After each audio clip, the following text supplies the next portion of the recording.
This is The Scoop for Tuesday. I'm Josh Holton with the WMNF News headlines. It's Election Day in Florida, but many people might not realize it. Local candidates are on the ballot in some places like Pinellas County. Plus, Republicans are voting in their party's presidential preference primary, even though former President Donald Trump has secured enough delegates to be the Republicans' presumptive nominee. Becky Rudolph is a new resident of Gulfport who voted at City Hall when polls opened this morning. She is focused on the local race for city council and did not vote in the presidential preference primary. The Florida Democratic Party opted not to hold a primary, which Rudolph says may have led to fewer Democratic voters coming out to vote in local elections. Probably did, just because people don't always pay attention to the local stuff, which I think gets overlooked a lot. And also, I saw that in other states, people were able to protest by doing unchosen, I forget the particular term, but so we weren't given that opportunity to sort of show where we're at. So it's unfortunate, but not surprising here. It's very important to vote for your local because it affects you the most. That's Becky Rudolph speaking after she voted this morning in Gulfport. There's one city council race up for grabs there. Your county supervisor of elections website has information about the races and candidates on your ballot. Polls are open until 7 this evening. About 30 students at the University of South Florida protested inside the Board of Trustees meeting at the Tampa campus yesterday. Some of those students began a hunger strike to oppose university investments in companies that are funding Israel's war with Hamas. All eyes were on the protest inside the Marshall Student Center, especially after last year, one protest led to the arrest of 5 students.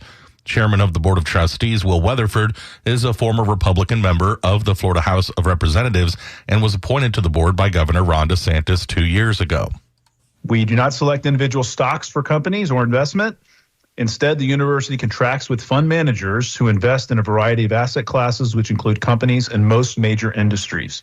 These professional managers are experts in their field and make prudent investments in the long-term financial interests of this university and its employees. Will Malechko is a sophomore at USF and majors in economics. He started his hunger strike today to show support for civilian lives lost in Palestine. We're trying to establish that link of solidarity somehow. We're trying to make sure that our university, our institutions aren't complicit in what's happening over there. So it is just a fraction of what they're going through, and we all understand that, but we're determined to at least show any level of solidarity we can.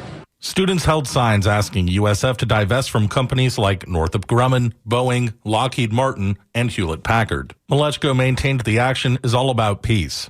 We just want to see Jewish people and Arab people living in peace, hopefully together and not separated, because when you're separated by walls and military checkpoints, you're not living in peace, you're living in a police state. About half a dozen students also held an Israeli flag outside the meeting to show their support for their viewpoint, but students holding that flag declined to comment.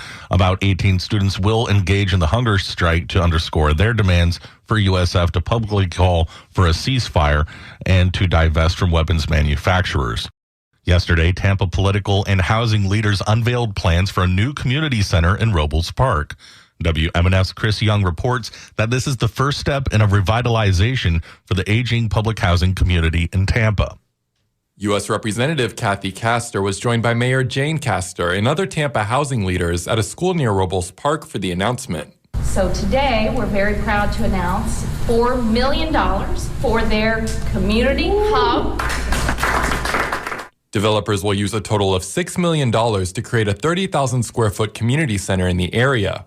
Tampa Housing Authority says the community center, called a Smart Community Hub, will be a central point of access for health, wellness, and financial and educational support services. It comes as part of a revitalization of the housing project, which was built in the 50s and is in disrepair.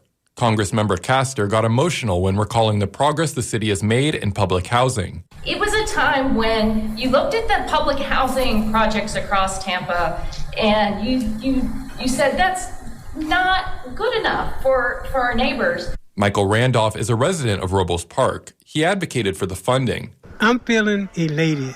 I'm feeling that here's an opportunity to change the narrative and transform people in Robles Park from what is a dark place to now a bright place.